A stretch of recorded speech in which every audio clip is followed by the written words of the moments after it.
Uplynulý víkend sa konali už tradične v častej majstrovstvá Slovenska v silovom trojboji mužov i žien. Výsledkom bolo až 18 národných rekordov. Medzi ženami podala najlepší výkon domáca Ľubica Polkorábová, keď v kategórii do 63 kg drepla 160 kg, vytlačila 112,5 a v mŕtvom ťahu potiahla 137,5 kg.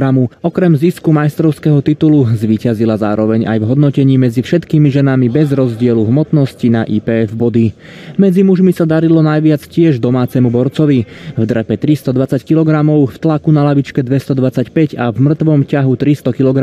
To sú hodnoty Kristiána Slíža, aktuálneho majstra Slovenska v kategórii do 93 kg.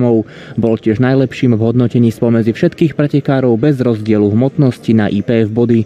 V Masters nad 40 rokov sa pripomenul aj 72-ročný Milan Gombár, ktorý zvíťazil v kategórii do 59 kg.